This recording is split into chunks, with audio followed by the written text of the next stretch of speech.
What up? Yeah, I don't want to do this. All right. No, I'm excited to be here. I really am. I do love stand-up comedy. It's a lot of fun. For those of you who don't know me, my wife Kelly and I, we are on staff here at the church. We're kind of like the traveling evangelists, that travel out of the church and things like that, but that's not how we're, the most well-known. We serve over in the children's department, so we're best well-known for running your little booger pickers to and from their classes. So that's how you're really going to know who we are. Let me ask you a question as we kind of get started. How many of y'all were here last year by raising these hands? Okay. All right. The next joke I'm about to share is the only one that I shared last year, but I felt like it needed to be reiterated. Some of y'all are laughing. It is not that joke.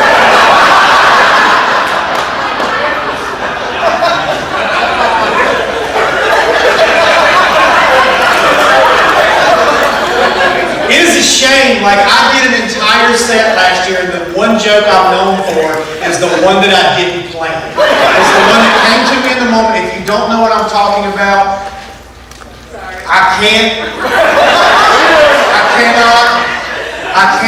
So feel free to come talk to me afterwards, and then maybe I can share that with you, maybe. But I will not be sharing that joke. But this joke I did share last year, but like I said, I did feel like it needed to be reiterated.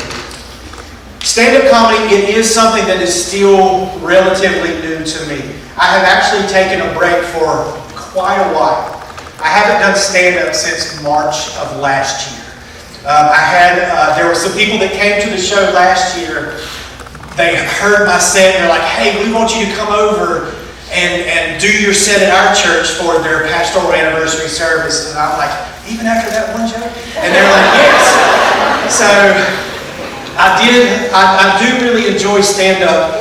And most people don't know that our pastor played a key role in me getting started in stand-up comedy. Stand-up was something I was always really interested in, but I had never really taken that step. Well, Pastor Josh really pushed me in that direction because at that time, and even still today, I was going through a pretty dark time. And so he was like, you just need to do something out of your comfort zone, do something out of the box, do something fun. And so he's like, do stand-up, go do stand-up. And so I think that's the main reason, Chip, that you're here this weekend. It's because of me.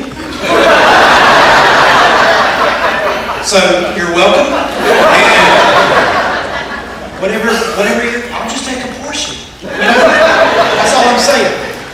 But so stand-up is new to me, but it is something that like I said, that I do enjoy. I do find it to be a lot of fun. So when Pastor Josh was like, give stand-up a try. I was like, well, going through a dark time, I'm going to pull the trigger on something. So let's pull the trigger on comedy. So that's what I did. I did comedy instead, so we're still here. All right. It looks like we're heading that direction again now. You invited me. You told this to yourself. Like, you didn't say anything about that joke. You didn't. I know I added to it, but anyway. Just remember, you invited me to do this. So yeah. So stand up. This is like there's no pressure, tonight as an audience to laugh or anything, but it is kind of like a life and death situation for me. So, I love my church, man. Y'all are so much fun. I'm glad that I can be myself and say stupid jokes and jokes that definitely cross the line, and y'all just get me. But as I was preparing for this, I have some friends that I just find that are absolutely hysterical, and so I'll give some details in here just a little bit. But as I was preparing for this and working on my set and thing, one of my buddies, he sent me a text. We were texting back and forth. I was asking, hey, what do you think about this? What do you think about that? And so at the end of our conversation, he was like, hey, man, just go out there and just break a leg. And I'm like, Well, that's just great. Like I'm not running out of body parts already. So now he wants me to break a leg. Like, can y'all imagine me in a wheelchair? Like, you put me in a wheelchair.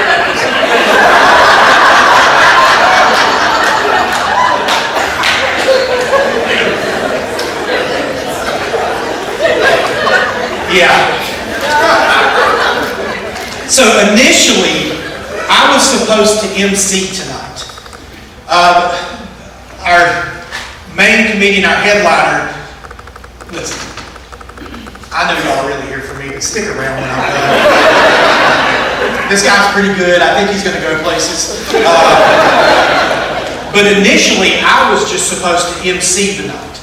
I was just supposed to get up, crack a joke or two, introduce the opening comedian, go sit down.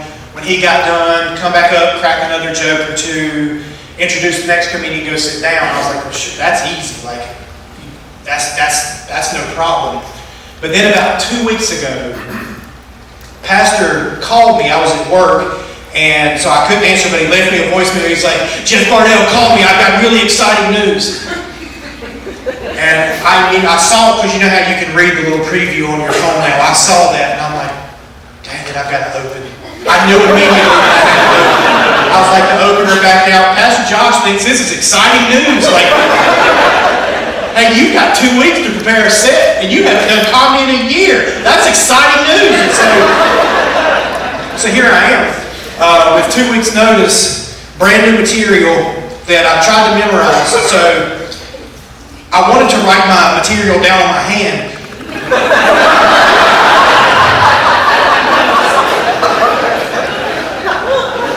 Yeah. So y'all see where I was going with that. But anyway, if you've been in our church for the past 2 months or so, you've heard Pastor Josh talking about Shane Smith coming to our church. Like, you've heard that, right? Did anybody in here not hear that? You've heard that Shane Smith, he's a comedian. He's coming to our church. He's actually back in the back right now. I saw Pastor Josh back there with him. I've never seen more of a fangirl in my life.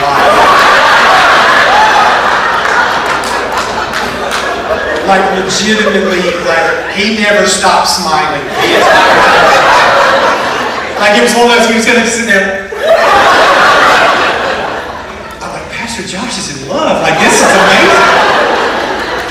But if you've been at our church for the last 2 months, you have heard that Pastor Josh's favorite comedian is coming to perform.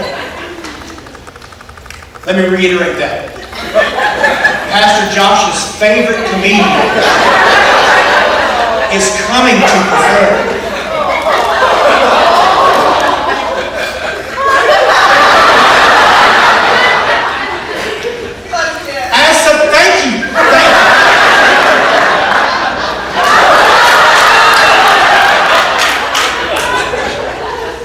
So as somebody who dabbles in comedy,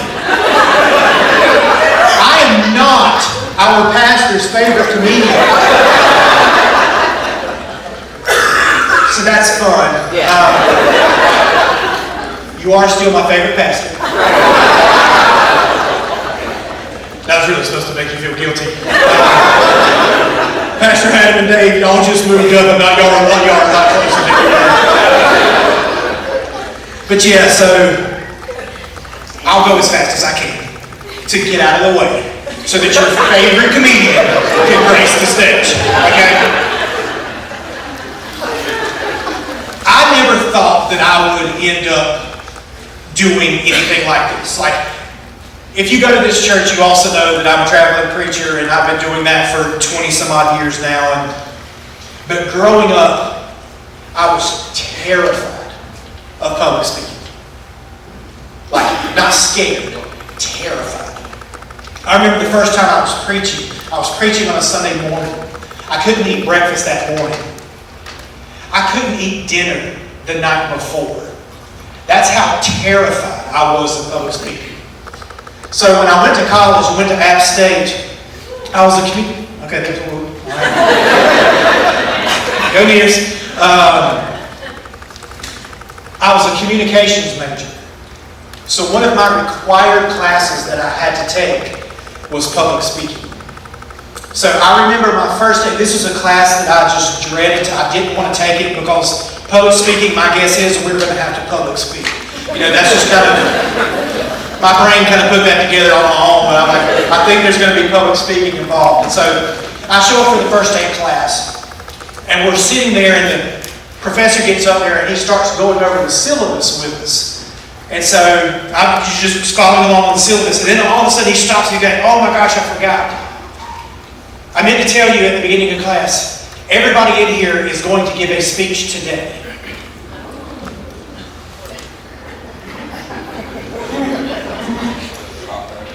Your speech is going to be on how are you different from everybody else in the class. So immediately, I shut down because I have a nervous tail. One of my good buddies that goes to church here, Alex Van Sant, he calls it the Jeff dance. If I'm really nervous, my wife can vouch for this. If I'm really nervous, you can tell because if I'm sitting down, I do this.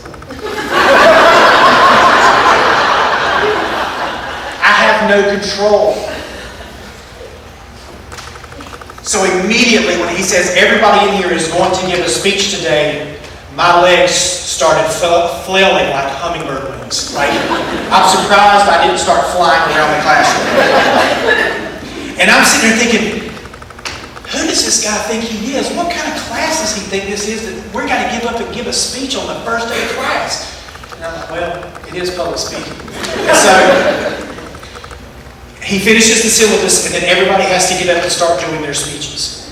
And so I'm sitting there, and I'm like, I am going last. I don't care. Like, if I go at all, I will be the last one to go. And so everybody's going. And so toward the end of the class, he really starts to hit a lull.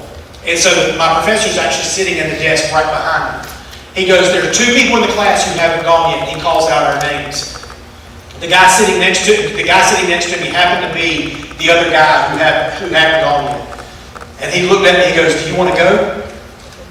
I didn't know if he was challenging me to a fight or what was happening. If it means I don't have to give a speech, man, come on, let's go. But I'm like, I just looked at him and I said, I'm going last. So he got up, he went up front, gave his speech, came and sat back down. The one thing I remember, out of all the speeches, I don't really remember anything except for one girl in the class. The way she was different from everybody else, she's like, I can snap with my pinky. To this day, she is the only person who I've ever met who can snap with her pinky. I have tried snapping with my pinky and I cannot do it. So,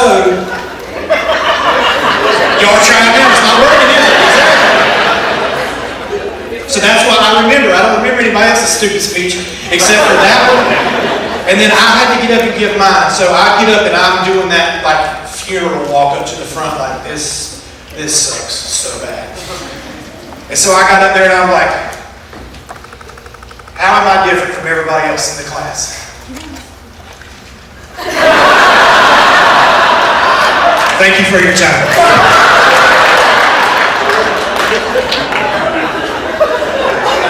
So that was my introduction to public speaking.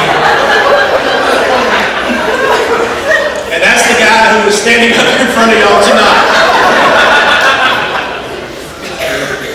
So with that being said, I do have a question. How many of y'all, by a show of hands, you were the good kid in your family growing up? Oh, man, way too many hands left. Now that is one thing I can honestly say, and if my family was here, they would vouch for me. I was the good kid growing up. Like, my mom would tell you that, my dad would tell you that if he wasn't dead. My sister would tell you that, like, I was the good kid growing up. But it didn't mean that I didn't have my moments. One of my moments was when I was in kindergarten, I got in the only fight I have ever been in my entire life. My sister was in the 4th grade at the time. I'm in kindergarten. We rode the bus to and from school together every day, and everybody knew that on the bus, my seat was next to my sister. Like nobody else sat next to my sister. I sat next to my sister. But one day, this 4th grade boy beat me to the bus, and my sister had gotten to the bus first and sat next to the window and had my seat saved for me until that other 4th grade boy comes and he sits down next to her. So when I got on the bus, I took the seat directly across the aisle from him. And I was already mad because I'm like, I sit next to my sister, that's my seat. So we leave the school, we start riding down the road, and I look over, and this boy punches my sister. Apparently, this is what you did if you had a crush on someone. I mean, he punched my sister. So, like, if you sit next to your crush, Mike, take a swing. But I did not like that. The only person that was allowed to punch my sister was me. And so he punched my sister, and so like my little kindergarten fist right across the aisle punched him. I said, don't punch my sister. So we ride a little bit further down the road. He swings again. So I did too. I punched him again. I said, don't hit my sister. And then he did it a 3rd time. And at that moment, I went all Jean-Claude Van Damme. I jumped up and I started swinging as fast as my little kindergarten fist could fly. Again, that's the only fight I've been in my entire life. I'm undefeated, baby. You're going to be lucky. Terrence. So the bus driver turns the bus around and we head back to school. Everybody. He didn't drop anybody. We all went back to school, and I get escorted straight to the principal's office. So I go in there and sitting there talking with the principal. It didn't matter that I was trying to defend my sister. I was not supposed to punch anybody, apparently. My punishment. Now remember, I'm in kindergarten. My punishment, I had to write 25 times. I must not pass licks on bus 96.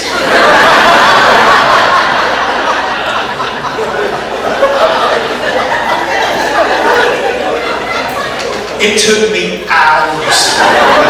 Because remember when you were in kindergarten and you wrote a pencil that was like this big? I was in tears. So we all loaded back up on the bus. They sent us home. As soon as I got home, I asked my mom for the keys. I hopped in the car. I drove up to the tattoo parlor. Got a Thug Life tattoo right across my belly. Because at that moment I was a gangster as far as I was concerned.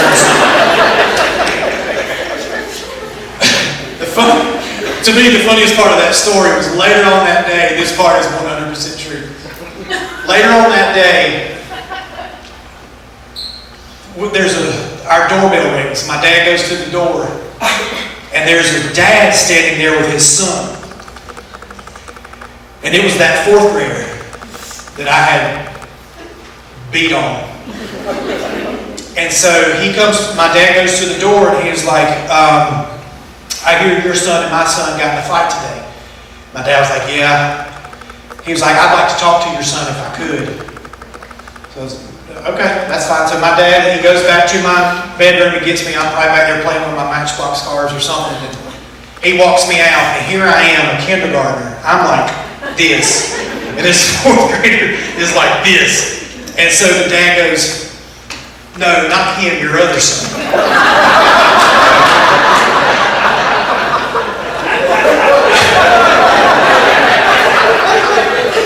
Oh, man. So my dad goes, this is the only son I have. And so the dad looks down at his son and he goes, is this the boy that beat you up?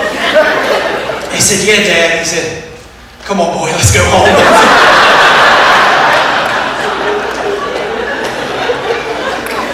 So that was the first, even though I was the good kid, I mean, I felt like that was okay because I was trying to defend my sister. Now the next story was just, maybe this makes me look a lot worse, but I'll tell you the story anyway. How many of y'all remember the last time you got spanked? Wait, let me, as a kid.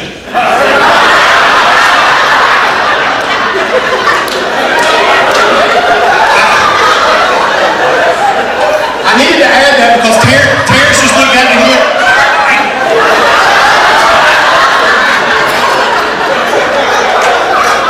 Terrence, you little freak.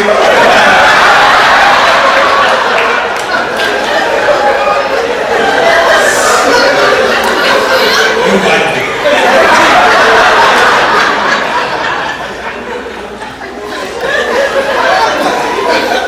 So as a kid, how many of you remember the last time as a kid that you got spanked? Okay. I remember the last time I got spanked and the second to last time I got spanked because they came about 20 seconds apart. And this is that story. So at this time I was about 13 years old. And at this point I was bigger than my mom. My dad wasn't in the house. My parents got divorced when I was in the 3rd grade. So at this point, I'm the man of the house. I'm 13.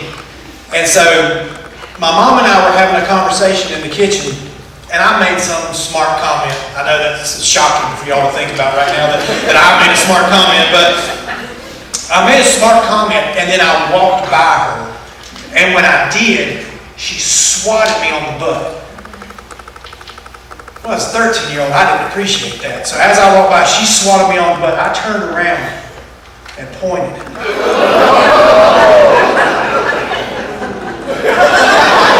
Let me finish. It's an old, but you're right, it's an old. Don't you ever lay your hands on me again. Yo, I was the man. I mean, I walked off. I went to the bathroom. I shaved that one hair I had on my chin. I brushed the 3 that I had on my chest. I cracked open a root beer, lit me a candy cigarette. I was the man, y'all. I'm telling you. And then my mom came back there, and she beat the fuck out of me. She beat that thug life tattoo right off my bed. Y'all heard, most of y'all heard how I lost my arm, that it was an industrial accident. No, my mom ripped my arm off and she beat me up. And I deserved it. I 1,000,000%. That is the one thing, when I look back at my life, that's the one thing that I hate the most that I did that. That I turned to my mom and don't you ever. And she told me later, she's like, I felt so guilty for beating you that bad. I'm like, no, don't worry about it. I should be dead by now. So with all of that being said, I'm sure it will not surprise y'all to hear that I've done some time in prison. I'm serious. Like, I did my time. It was prison ministry, but I did my time. I did hard time. I was asked to go do prison ministry not far from here. I can't remember where it was now, but I showed up, and the first thing they were like, we need to see your ID. All right, no problem. So I pop out my ID, hand it to them. She goes, you realize your license is expired? I'm like, oh my God, I'm about to get locked up right now. I didn't know where they were going to put me, but I'm like, no, I did not know my license was expired. She's like, will you take care of that? I said, yeah, I promise you I will. So I did get that taken care of quickly thereafter. But so we get all checked in, we go through the metal detector, all this kind of stuff. And she goes, all right, y'all are good to go. I'm like, we're good to go. Like, we're like the armed guards. And like we're walking from this part of the campus. I'm like, where are we going to? They're like, oh, it's the other side of the prison. And I'm like, we don't have guards? Like, we have to walk across this campus? Like, do we get like bulletproof vests or anything? Like, do we get a shank? Like, do we get anything? So like, y'all go ahead. And I'm like, oh man, I did not like this at all. So there was these 2 guys that were leading the prison ministry. They had been going there for a long time.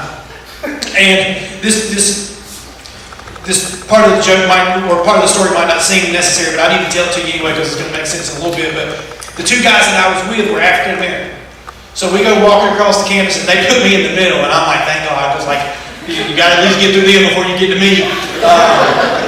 And maybe I'm faster than them, I don't know.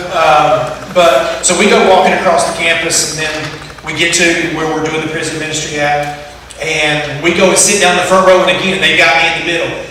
And so I got one black guy on this side, that's me, and then one black guy on this side. So then when the service starts and I get up to preach, I'm like, well, I guess the center of the Oreo is preaching tonight. And so it was my first time preaching to a captive audience. So, I had them captive. They weren't going anywhere, so that was fun.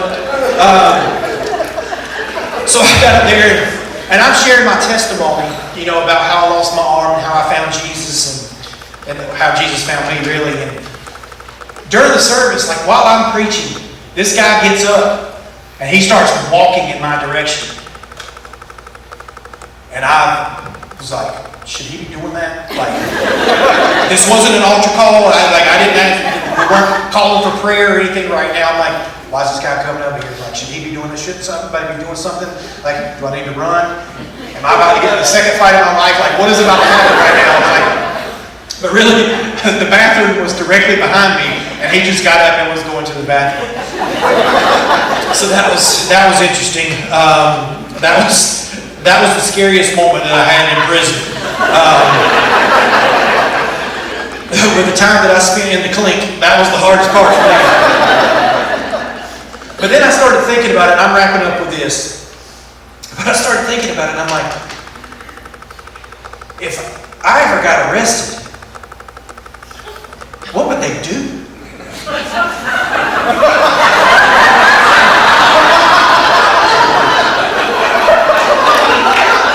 Some of you are a lot smarter than the others. Some of you are smarter than this church story.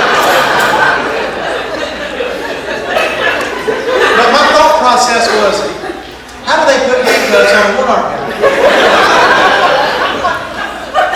And so what I was told was, I asked a cop at church, and I was like, he told me, he said if they were ever going to arrest you, they would put one cuff on your wrist, and the other one they would put on your belt loop. All right. So the only thing I will tell you is if you ever see me walking around in sweatpants,